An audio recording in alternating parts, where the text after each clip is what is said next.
Bonjour à tous, bienvenue sur ma chaîne WinDev Nurse. Aujourd'hui, on fait une petite vidéo flash. Je vais en profiter pour vous montrer deux petites choses. On va reparler de concaténation parce qu'il y a un autre moyen de concaténer dans WinDev.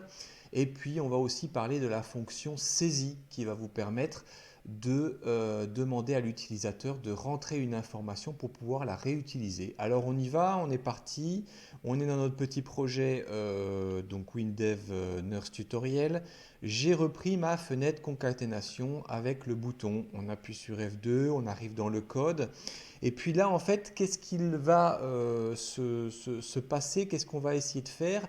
Eh bien, en fait, on va créer une variable euh, à laquelle l'utilisateur de votre logiciel va allouer une valeur et ensuite on va concaténer cette valeur. Alors, pour créer la variable, c'est une variable de type chaîne. Alors, par exemple, on pourrait appeler ça mon texte est une chaîne.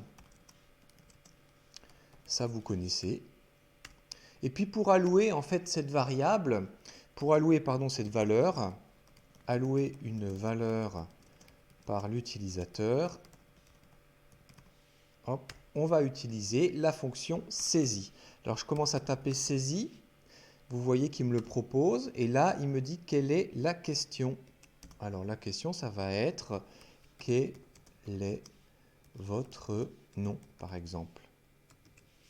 OK. Et la variable à saisir, eh bien, c'est celle qu'on vient de créer, c'est S mon texte. Et puis maintenant, on va concaténer. Alors, ce que je vais vous montrer, ça ne fonctionne que depuis WinDev 22.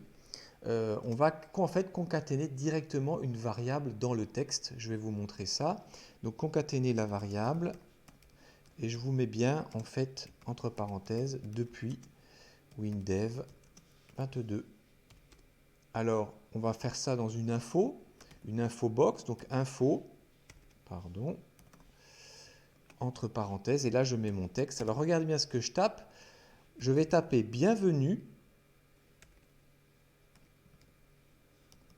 Bienvenue espace et là je vais remettre le crochet, le signe pourcentage et ensuite la variable en question. Donc là on sous-entend le nom de l'utilisateur qu'il aura rentré lui-même.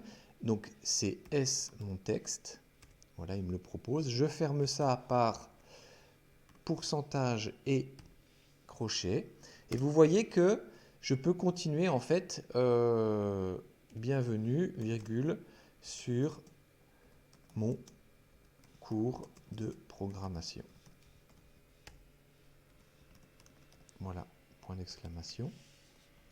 Et là, on va mettre un petit point d'arrêt pour tester et pour vous montrer. On fait un petit go. Alors là, la fenêtre est redimensionnable. Alors, je vais lui enlever tout de suite cette fonction. Voilà. L'erreur disparaît ici. Si je fais un petit save, voilà, ça a disparu ici tout en bas. Allez, on fait un test. Je clique sur concaténation. OK, on déclare la variable de type chaîne. Et maintenant, on utilise la fonction saisie. Alors, qu'est-ce qui se passe? Quel est votre nom? Ben, mon nom, c'est Marty McFly, par exemple. Je fais un OK. Et là, vous allez voir l'infobox, bienvenue, Marty McFly, virgule, sur mon cours de programmation. Voilà, petite vidéo flash, c'était vraiment court aujourd'hui. C'était vraiment pour vous montrer que WinDev, des fois, ça évolue, il y a des nouveautés qui apparaissent. Là, c'était vraiment à partir de WinDev 22. Je l'ai découvert plutôt récemment, comme vous d'ailleurs. Et puis, ça nous a permis un petit peu d'étudier la fonction saisie qui est disponible pour permettre à l'utilisateur de rentrer une information. Voilà. Bon, ben, je vous souhaite une bonne journée, puis à la prochaine vidéo. Allez, bye bye.